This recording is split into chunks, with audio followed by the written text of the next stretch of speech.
welcome to my show. Don't you know I've had a stroke? My name's Mike Peters, and I had a stroke in 2016. And today I'm so pleased to have two very special people to tell their story. But I'll let you introduce themselves. So, without further ado, I'll bring them on. Aloha. Aloha. Aloha. Good. My name is Salud Linda. Yes, hello. There you go. Can you hear us? Yes, good morning both. I think it's about 8 o'clock there in the morning. Yes, it is. We're on the West Coast here in California. Right, as you know, people will be joining us and sending messages. So, good morning, Jerry, Michelle, and Christine. I'm not as good as you, Salud. I don't know where they're all from yet. I'm sorry. You're better than you know where everybody is from. Oh.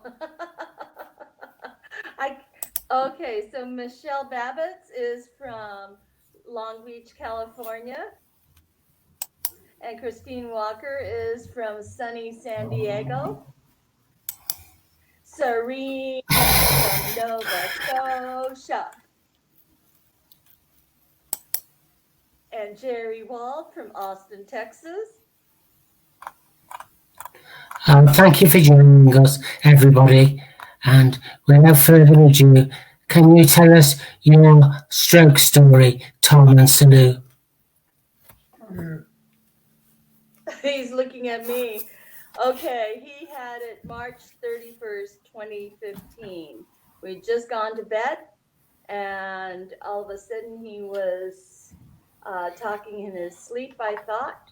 And I said, hey, are you having a bad dream? And he said, no, I'm tired, go back to sleep.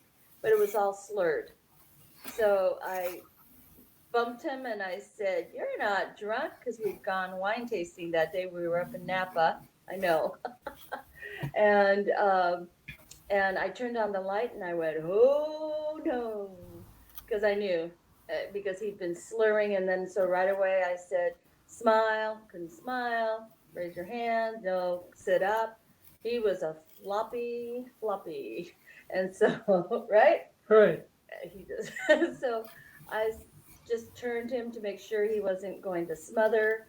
And I called the front desk and I just said, I think my husband, I said, I think, but I knew that he was having a stroke. And so they got emergency there right away. And I looked at my watch to check to see about what time it had started. And then I went on and got dressed, got the two phones and the chargers, and was ready for the everybody to get there. You know, so can I ask how you knew it was a stroke, please? How did I know? Because my dad had had a stroke already before, and gosh, I can't even remember. So this was 2015. He'd had his stroke in the 90s. And so I already knew the signs and everything. Yes. All right. I'm going to go back a bit now because I want to know your story, Tom. Can you tell us how you met, please? Tom. What? How did we meet? Oh, we were at school in 7th grade. In 7th grade at school. And then we were boyfriend, girlfriend for a minute in 8th grade, but he was a ladies' man.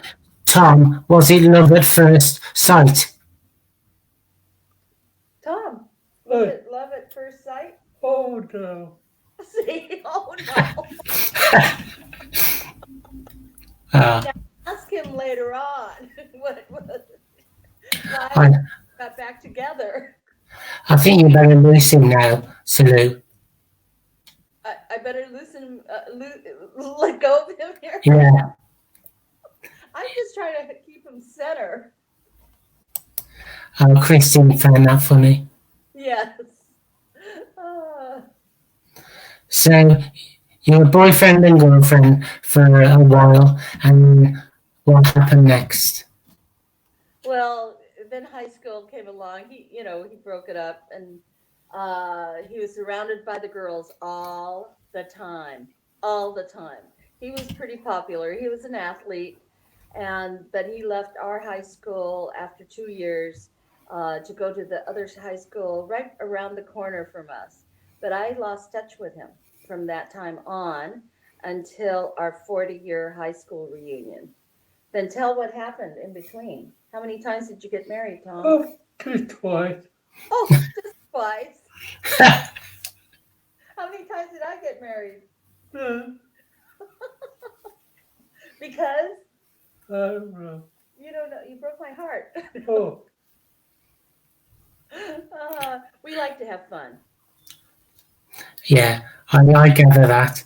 Um, so was it a big white wedding? Pardon? Was it a big white wedding? Yes. Whatever. Right, Tom? right. Okay. So we call it a white wedding when you have a big dress Yeah. and there's a dicky bow and things. I'm sorry. You know what? The sound must be just sort of whatever is what's happening. It's going over the pond and across the country. And then this internet thing. Tom, did you wear a dicky bow? Sorry. Did you wear a dicky bow at your wedding? At the wedding.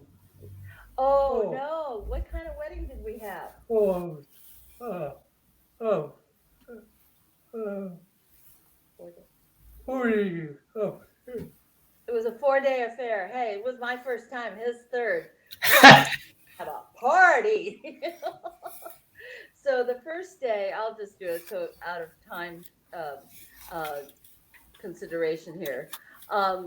The first day we had a dinner at a Mexican restaurant near us with ballet folklorico, music and dancing. And so we had people that were coming from out of town, and my wedding planning committee, and just a few people to that dinner. And then Friday, he had a golf tournament. Oh, go ahead, tell. oh, we had 3 oh, and we also had 2 stories. Huge fun. So they had a golf tournament, and he had a lot of fun. There were 24 people. Only one female that whole time. Yes, Denise. Denise is from Canada, from BC. So hello Tom, there, party time. Tom, was there any alcohol involved? Oh, just a little bit. It's a wonder you could hit the ball. Yeah. Yeah, so they had fun, but then at night we had a Chinese buffet dinner for the golfers, their spouses, and anybody else that uh, it wasn't that many, probably about 40, something like that, about 40 people. And that was Friday. Then Saturday we had the dinner dance because the actual wedding was going to be at a park, and we weren't even supposed to have a wedding there. So it was on the sly. The gal that booked it for me said, "Well, if weddings, we have to charge extra." So, and I said, "Oh, well, we're having a reunion of love." I called it a reunion. I like that. Yes, and so that's what we had. We called it reunion of love. And so Saturday we had the dinner dance for about 100 people. We had good friends of ours play, and so that was fun. And then Sunday was the wedding at a park near us, and we had a luau. I am not Hawaiian. I know. I have. Oh, I do have the flower. I'm from the Philippines, but I'm an island girl, and so the Hawaii has a lot of Filipinos, and I just love the aloha spirit. So, but anyway, the wedding was great. There was not supposed to be any liquor. We got around that too. And we had we rented a camper, one of those uh, something Camp America or something like that. Yeah. And, because we had to have some place for me to get dressed and him and keep all the supplies. We had it catered, but the liquor had to be mixed somewhere, and so we called it a punch. Had somebody stand at the table because there were children at this wedding, so we wanted to make sure that children were not getting the punch. Fab. So, when you had your stroke, Tom, Yeah. how were you mentally, please? Do you remember it? Never. I was, we're up here, in, Napa. I think I think a lot of people forget what it's like. I mean, until you've had a stroke, you don't know. So I cried for 5 months. I did, and I think you too. You're quite emotional, so you still cry now, yeah. Right. Yeah, it was a massive ischemic stroke in his brainstem, and so he was definitely intubated, and then the doctors were pretty, all of them except for one. I had to tell him because he said, "Oh, people that have this kind of stroke usually don't make it." And I looked at him and I said, "You're not God. Get out of here." Yeah, and he goes, "But he has a right to know." And I said, "Not right now." He said it right, just a few feet away from the bed. And some people think that people that have strokes just are really out of it all the time or whatever. Yeah, Tom, it was just the first or second day. He was all bandaged up because they had to do a shunt in his to release the pressure, and then he was intubated and he couldn't move.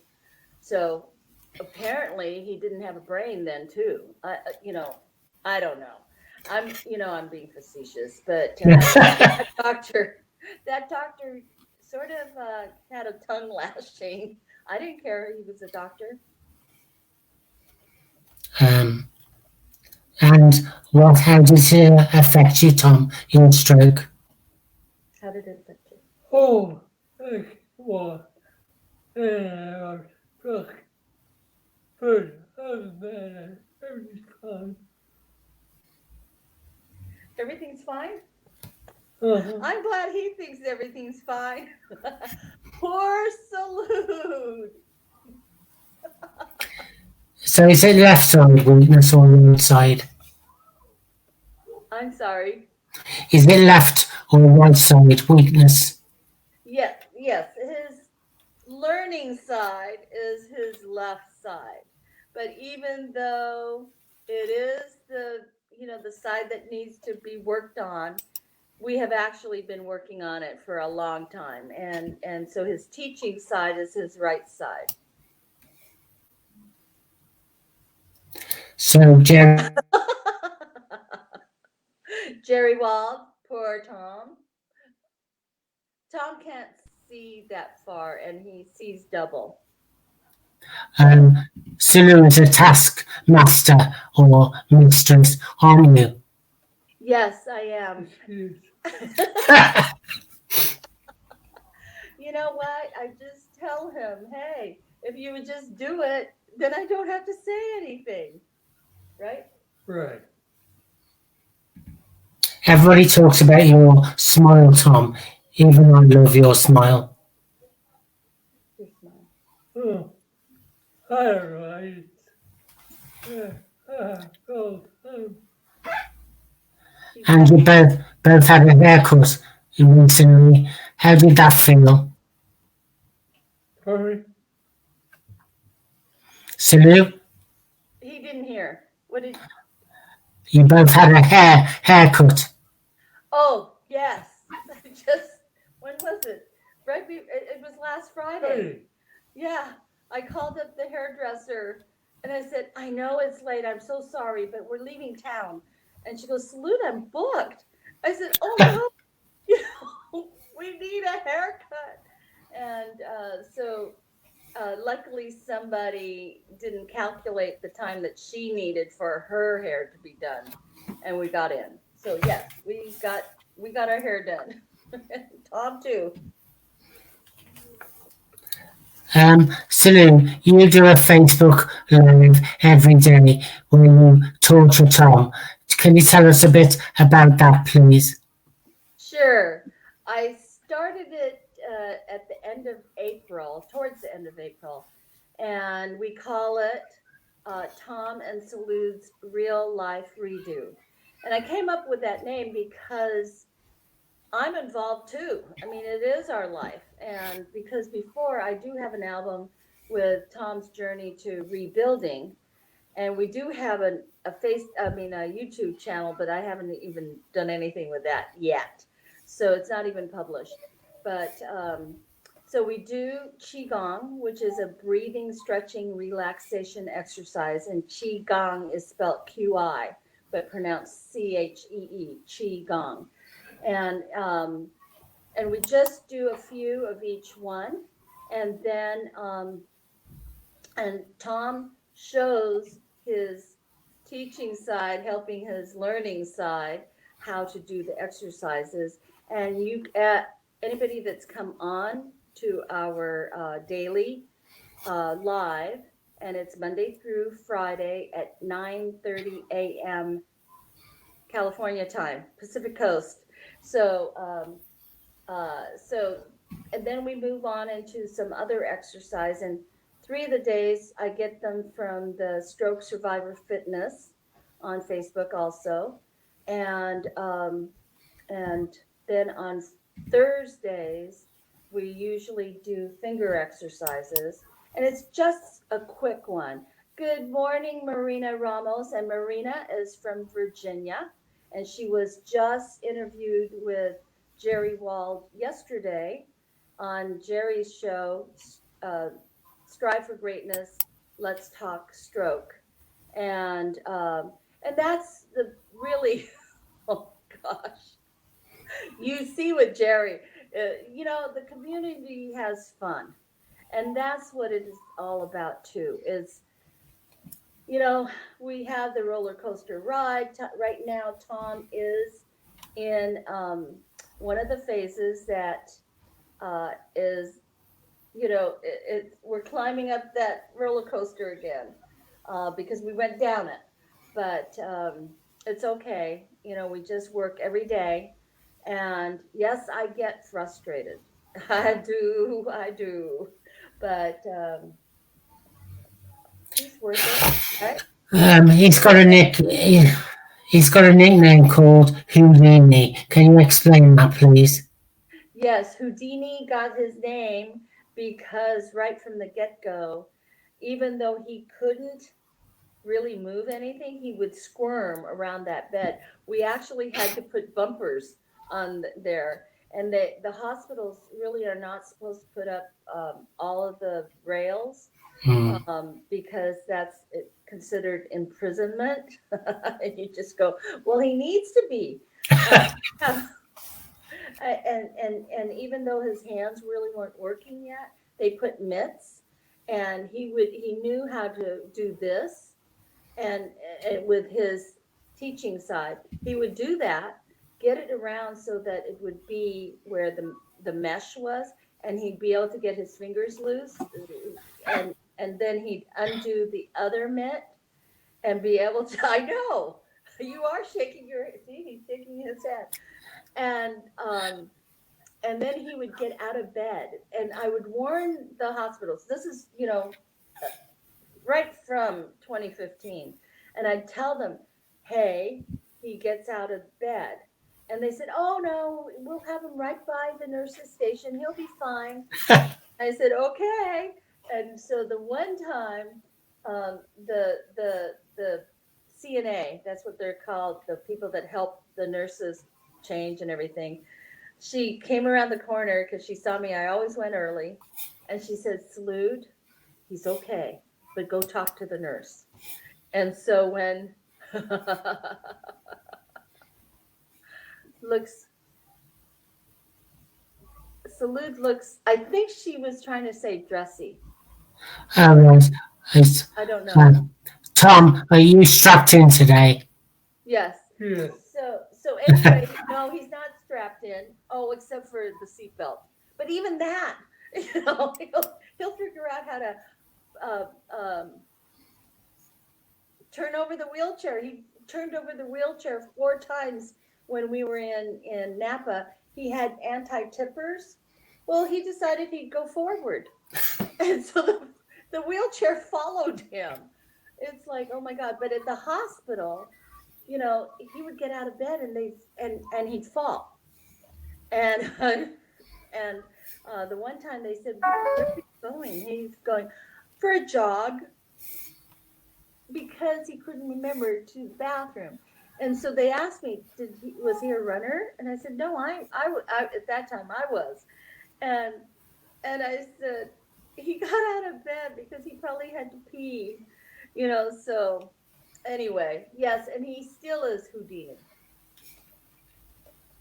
Look at him. He's innocent. Such a sweet, innocent face. Yeah, did you see that? I'm angelic. What are you talking about?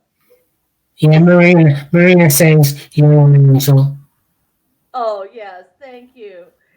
And yes, he is doing good, considering it's I've been talking to all the specialists and doctors and everything, and so we just have a lot of work, and it's definitely every single day has to do something. I usually do not let him sit with his hands clasped like that because he needs to have them to the side.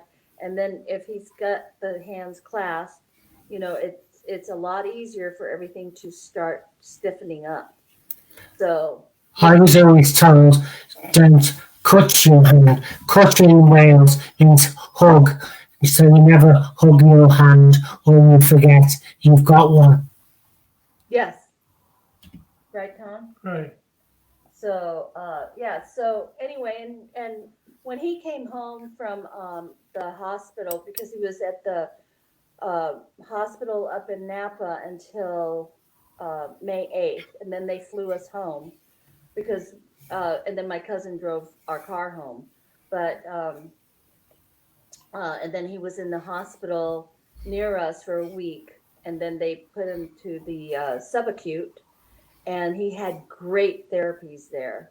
And then that doctor, actually, when we were sent to the acute rehab, told me, he says, we don't know how quickly he'll get back to, being able to walk or whatever, or what percentage.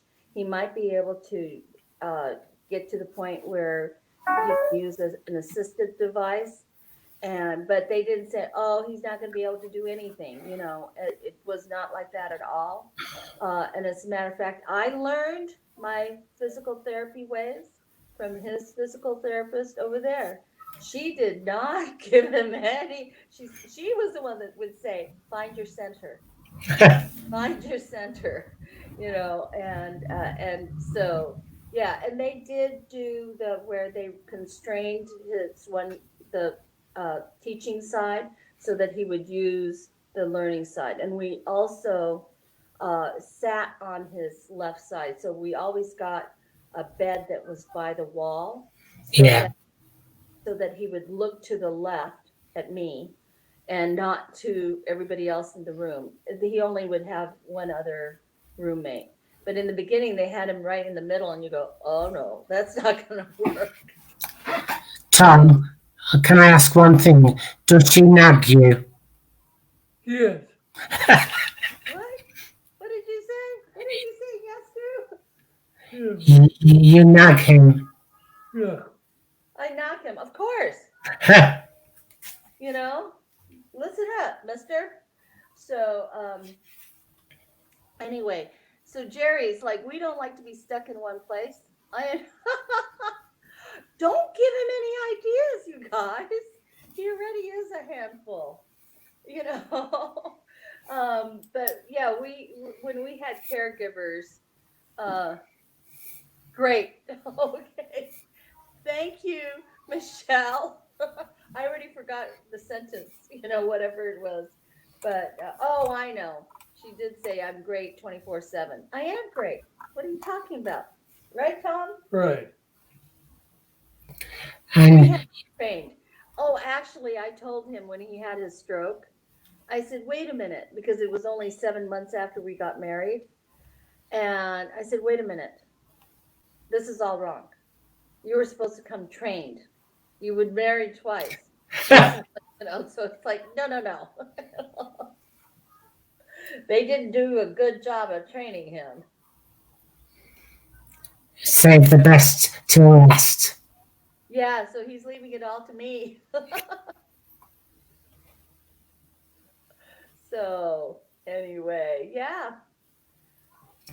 One thing that you do a lot are tongue twisters. So, can you share some with us, please?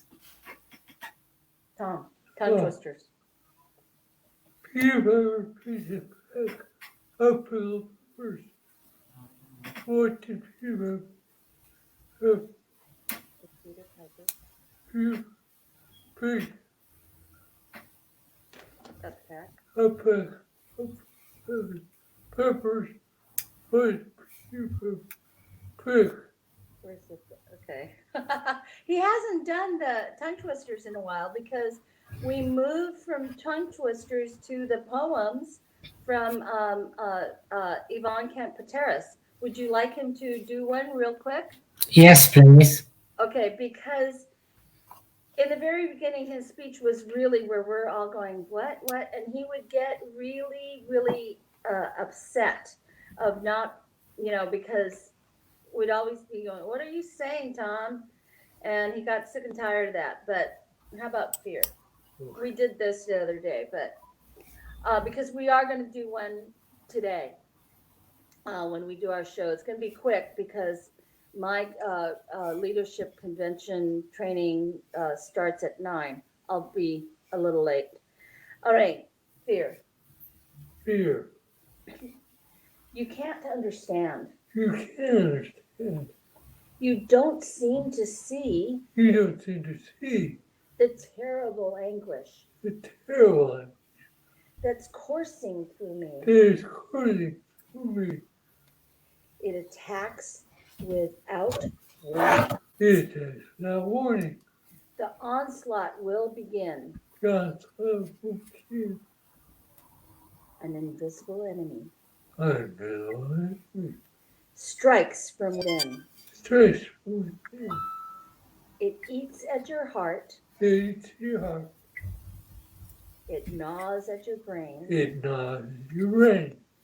It squeezes your lungs. It squeezes you out. With abandon restraint, The bed restrained. it catches you off guard. It catches you off guard. Then it unhinges your soul. It enters your soul. Then stands back and laughs Stands back and laughs while you lose control. while you lose control.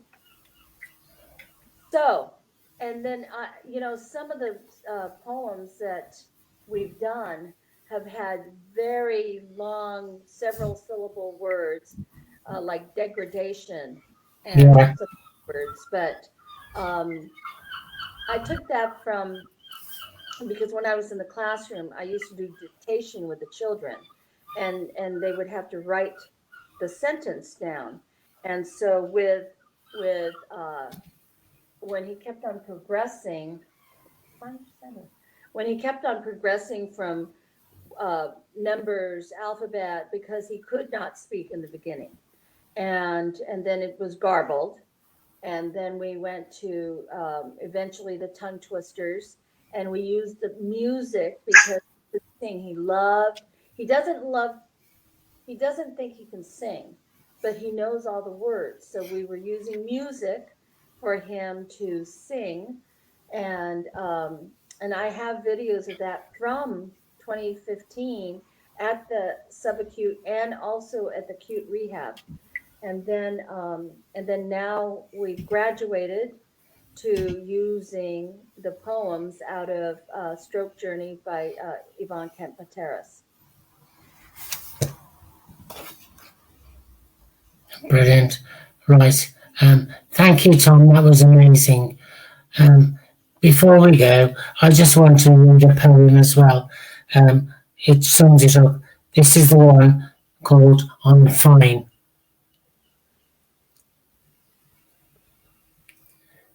What is it that I sometimes feel I can't say what's on my mind? You always ask me how I am. I lie and say I'm fine. I want for you to look at me and see what you can't see. And I am afraid if you knew the truth, you would leave and let me be. I want for you to understand what I'm feeling inside. At times, my body is a jail cell. My crime is my pride. I look at other people wishing I could do the things they do. I know it's wrong to think that way. I don't know what they've been through. Sometimes I can't find the words to tell you how I feel. Sometimes it all feels so hard for me. The struggle is real. I am a different person now. My life is not the same. I'm climbing different mountains. I play a different game. I cannot go back in time to the me before my stroke. That person brought me here today. I feel that person broke. I am having to learn to do the simple everyday things. It's a challenge I am forced to take. To see what tomorrow brings, I used to be independent. For help, I refuse to ask. Please hear my plea. I need it now. To do the smallest task, please don't get my message wrong. I don't want your sympathy. What I need is for you to understand. I am building a whole new me. The things you take for granted, the simple things you do, for me are such a struggle. I took them for granted too. Some days I cannot find words, simple things like your name.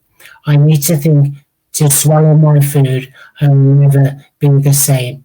I get exhausted from a shower, feel I have run for miles. Every day I push me a little more, my armor is my smile. Can you imagine looking in a mirror, but it's not your reflection you see? Welcome to my world, my friend. That's every day for me. I count each day a blessing. I woke up, I am alive. You don't know your strength till you need to be strong. I'm thankful I survived. So ask me how I am again. I won't lie. I won't say I'm fine. The truth is, I'm building a brand. Know me one step at a time. Excellent, and I do love that. Did you write it? No, it was. I haven't found out who wrote it, but it was on one of our many stroke groups that Yeah, went in. and actually I copied it because sometime in November or all of November we're going to be using that poem for maybe once a week, you know, because each with each of our shows we are doing um oh, thank you, Michelle. We are doing poems. She said, "You are both such amazing people and role models of living life to its fullest." What do we say? Live life, truthful, live life. truthful, and disabled. And dance the night away. And what else do we say? Here, to mental health. So, and I know You know what? We all know that I go over my time. We're making you go over your time too. It's worth it. Yeah, positive mental attitude. Um, Yeah. can I just thank you both because you two have inspired me in my recovery because I've been in some very dark places and you've all helped me so much. I'm getting emotional. So thank you. Thank you, Mike. And we just love seeing you and saying, "Hey, from the UK and but South Wales." So thank you so much. It's been an honor to be here and being interviewed with you, and we love all of you. Thank you. Thank you, Jenny. Have a great day, everyone. Hey, Talk to all y'all soon. Oh, he's there again with his yowl. Right. Thank you, Tom. Love your smile. Love you. Love you, Salute. Thank you so much. Thank you. Love you too. Bye-bye. Bye. bye. Bye. Bye. See you later.